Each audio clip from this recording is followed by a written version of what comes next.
Hi my dear people from Kakuma. Yeah, this is Creative Art TV and this is Michael Brown aka Michael the journalist kabisa.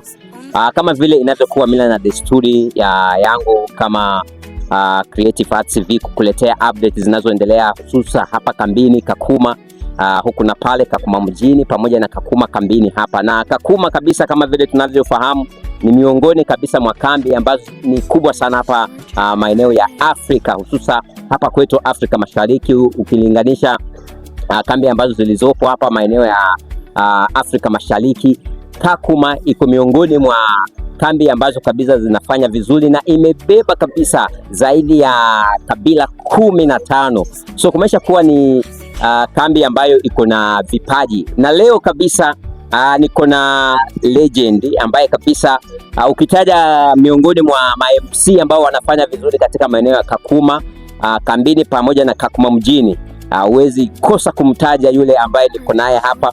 Utaenda kumjua na ataenda kujitambulisha jina, tutaweza kumfahamu yeye anajihusisha na nini hususa katika kazi za kusaidia jamii na katika kipaji chake ambacho kabisa Mwenyezi Mungu aliyemjalia. Karibu ndugu yangu.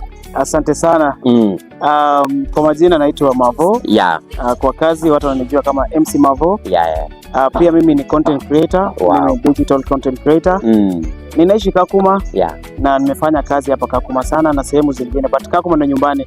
Zaidi Kakuma wana hapo. Yes. Okay, Mavo, uko miongoni mwa watu ambao kabisa wako na umaarufu sana hapa Kakuma. Ndio. Kuna wale wasikilizaji ambao wako wanatusikiliza pale. Wewe ulianza kujua lini kuwa uko na umaarufu wa kuweza kucreate kitu na kuweza kuenda viral? Nilianza kwa sababu mimi nilikuwa ni mtu ambaye nilikuwa napenda kuwatch sana. Yeah. Nilikuwa nimeanza kwa watch comedies. Ukiangalia sana wakati ule hakukuwa na TikTok sana, kulikuwa na YouTube. Na nilikuwa napenda jamaa mmoja anaitwa Henry Desagu. Ni comedian hapa Kenya. So amekuwa akifanya comedies na pia nikaona mimi nilianza kama comedian.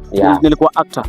And then nikafika mahali nikaona pia naweza nikashoot kitu apart from comedy, naweza fanya vitu vingine na ili kupeana habari. Na hivi ndivyo nikajipata kwamba mimi nina uwezo wa kufaulu katika mitandaoni. Nikaipenda zaidi na nikaendelea kuisukuma. Yes. Naam, Mavo, tukiangalia Kakuma kambini pamoja na Kakuma mjini. Yes. Kuna baadhi ya hoteli nyingi ambazo zinakufahamu. Na huwa nikijaribu kufuatilia page zako za Facebook pamoja na TikTok, huwa unapata vile vibarua vya watu ambao wanakutumia, kwa mfano uweze kuwasaidia ku advertise kazi zao. Yes. Pamoja pia na shughuli zingine. Kwa mtu kama wewe, ni kitu gani ambacho huwa kinakufanya uweze kuvutiwa na watu wengi sana? Kama kawaida wanasemanga kwamba kama unafanya kitu ama ukiwa na umaarufu wa kitu fulani, huwa ina attract ama inavuruta wateja kukutafuta.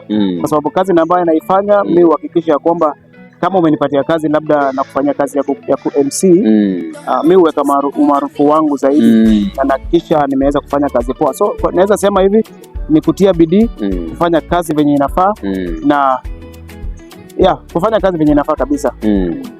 Okay, Mavo, kuna watu wengi huwa wana organize hizi event, tuseme kwa mfano kama birthday pamoja na hizi show zingine za wasanii ambao ni chipukizi maeneo ya Kakuma kambini. Ndio. So kwa mtu kama Mavo, kulingana na umaarufu wake, ukimhitaji unaweza mpata kwa pesa kiwango gani ili aweze kukufanyia kazi?